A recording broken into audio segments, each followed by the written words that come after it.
જો તમે પણ હાઈરાઇઝ ઇમારતમાં રહો છો તો તમારે પણ લિફ્ટ મામલે સાવચેતી રાખવાની જરૂર છે।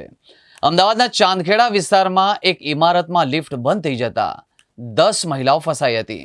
તમામને ફાયર વિભાગ દ્વારા રેસ્ક્યુ કરીને બહાર કાઢવામાં આવ્યા હતા। તમામ મહિલાઓ ફાયર બ્રિગેડની ટીમ રેસ્ક્યુ કરે તે સુધી 3 કલાક ફસાયેલા રહ્યા હતા। અમદાવાદના ચાંદખેડા વિસ્તારમાં જુંડાલ રોડ પર સારથી બંગલોઝ નજીક કેબી રોયલ સેરેનિટીઝ ફ્લેટનીઝમાં બપોરના સમયે ધૂળેટી રમ્યા બાદ ઘરે જવા લિફ્ટમાં જતી 10 મહિલાઓ ફસાઈ હતી। ફાયર બ્રિગેડને જાણ થતાં જ તાત્કાલિક ઘટના સ્થળે પહોંચી દિવાલ તોડી અને પતરું કાપી મહિલાઓને બહાર કાઢવામાં આવી હતી। ફાયર બ્રિગેડ પહેલા લિફ્ટની કંપનીના માણસોએ પ્રયત્નો કર્યા હતા, પરંતુ તેઓ સફળ ન થતા આખરે દિવાલ તોડવાની ફરજ પડી હતી। હથોડા વડે દિવાલનું બાંધકામ તોડવામાં આવ્યું હતું। આ બાંધકામ તોડીને લિફ્ટના ઉપરના પતરાના ભાગને ખોલી લિફ્ટમાં ફસાયેલી તમામ 10 જેટલી મહિલાઓને સહી સલામત બહાર કાઢવામાં આવી હતી, જેમાં એક મહિલાને થોડી ગભરામણ થઈ હતી, જેથી તેમને દવાઓ આપી સારવાર આપવામાં આવી હતી। ફ્લેટમાં કોમર્શિયલ અને રેસિડેન્સ મિક્સ પ્રકારનું બાંધકામ છે, જેમાં ગ્રાઉન્ડ ફ્લોરથી લઈને 3 ફ્લોર સુધી કોમર્શિયલ છે અને ચોથા માળેથી રેસિડેન્ટ બિલ્ડિંગ ચાલુ થાય છે। આ લિફ્ટ ફ્લેટમાં રહેતા લોકો જ વાપરતા હતા। लगभग 12:30 केबी रॉयल सेरेनिटी सोसायटी में लिफ्ट में ब्लॉक की लिफ्ट में फसाई गया था।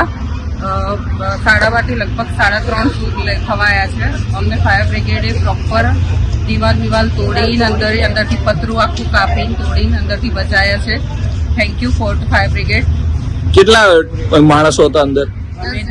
10 લેડીઝ હતી અંદર। 10 લેડીઝ હતા અને કોઈને કઈ તકલીફ થઈ નથી? ના, કોઈને નથી થઈ। જુંડાલ સર્કલ પાસેના એક બિલ્ડિંગમાં હાઈરાઇઝ બિલ્ડિંગમાં લિફ્ટમાં માણસો ફસાયા છે।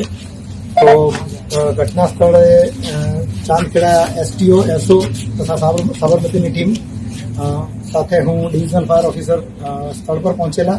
ત્યારબાદ આવીને ઘટના સ્થળે જોતા 3 ફ્લોર પર એક્સેસ નહીં હોવાથી માણસોને બહાર કાઢી શકવાની શક્યતાઓ નહોતી।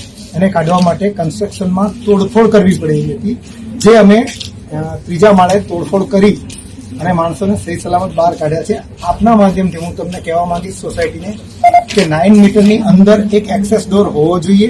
આ તમે 11 મીટર સુધી એક્સેસ ડોર નથી, એની વ્યવસ્થા કરશો અને બાકીની લિફ્ટની અંદર માણસો આવે તે ઓવરલોડિંગ ન થાય એનું પણ ધ્યાન રાખશો, કારણ કે ઓવરલોડિંગના કારણે આજે લિફ્ટ જે છે એ ફસાઈ ગઈ હતી। એટલે હું રહીશોને, લિફ્ટ કંપનીને અને કન્સર્ન જે પણ હોય એમને અપીલ કરું છું કે ફરીવાર આવી ઘટના ન બને એના માટે પગલાં લે।